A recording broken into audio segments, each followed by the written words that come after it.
দীপাকে শেষ করার জন্য পাকাপোক্ত প্ল্যান করে ফেললো মিশকা। এদিকে সূর্য আর দীপার ভালোবাসা যে কতটা গভীর সেটা আজ প্রমাণ হয়ে গেল। অফিসারদের সামনে যখনই সূর্য দীপার কাছে ছোটার জন্য অস্থির হয়ে উঠল। দীপার স্বপ্ন দেখছে সূর্য জেলের ভিতরে বসে, যে মিশকা দীপাকে শেষ করতে চাচ্ছে। দীপা মহা বিপদে আছে এমনটা দেখে তো সূর্য ছুটে দীপার কাছে যেতে চায়, কিন্তু অফিসাররা যেতে দেয় না। এদিকে যে কনস্টেবল সূর্য মেডিসিন লিখেছিল যে পেপারটাতে, সেটা মিশকার কাছে নিয়ে যায় এবং মিশকা তাকে চড় মারে, এমনকি নানানভাবে তাকে নানান অত্যাচার করে। তখনই কনস্টেবল বুঝতে পারে যে মিশকা ঠিক কতটা ভয়ানক, মিশকার পাশে দাঁড়িয়ে সে কত বড় ভুল করেছে।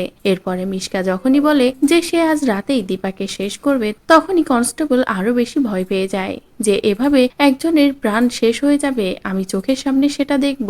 কিন্তু মিশকার সামনে কোনো কিছুই বলতে পারে না, চুপচাপ সেখান থেকে বেরিয়ে যায়। বেরিয়ে যখনই থানায় যায় এবং যে সূর্যের এই অস্থিরতা দেখে যে সূর্য দীপার জন্য কষ্ট পাচ্ছে, দীপা বিপদে আছে এটাই মনে হচ্ছে সূর্যের, তখনই কনস্টেবল বুঝতে পারে যে তাদের দুজনের ভালোবাসা ঠিক কতটা গভীর। বুঝতে পেরে কনস্টেবল আর দেরি করে না, সবকিছু ভুলে অফিসারকে সব সত্য বলে দেয় যে হ্যাঁ, মিশকা নিজে বেঁচে আছে, সবকিছুই একটা সাজানো নাটক, আর এটা পুরোটাই সাজিয়েছে মিশকা নিজেই, শুধুমাত্র সূর্য আর দীপাকে আলাদা করার জন্য।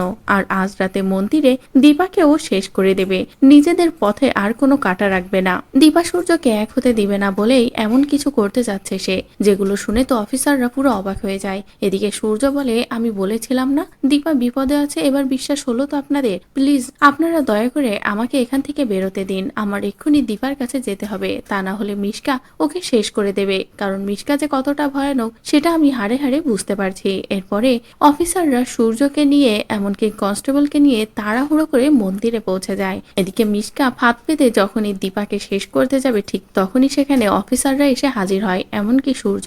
এদিকে মিশকা তো ধরা পড়ে ভয় পেয়ে যায়। সূর্য বলে, তোর পালানোর আর কোনো রাস্তা নেই, তুই যে বেঁচে আছিস সেটা তো প্রমাণ হলো, এমনকি তুই কতটা খারাপ সেটাও প্রমাণ হলো, এবার তোকে আর কেউ বাঁচাতে পারবে না। এদিকে অফিসাররাও মিশকাকে অ্যারেস্ট করে নেয়, এমনকি কনস্টেবল সকলের সামনেই বলে যে মিশকা ঠিক কতটা ভয়ানক আর কি কি করেছে এতদিন ধরে, যেগুলো শুনে তো সকলে পুরো অবাক হয়ে যায়। এদিকে মিশকাও পালানোর আর কোনো রাস্তা পায় না। তো বন্ধুরা, এবার যদি কনস্টেবল নিজের ভুল বুঝতে পেরে মিশকাকে নিজে দায়িত্ব করেই পুলিশের হাতে ধরিয়ে দেয়, সূর্যকে নির্দোষ প্রমাণ করে, তাহলে সেটা দেখতে তোমাদের ঠিক কেমন লাগবে কমেন্ট করে জানাও। পরবর্তী আপডেট পেতে চ্যানেলটি সাবস্ক্রাইব করো।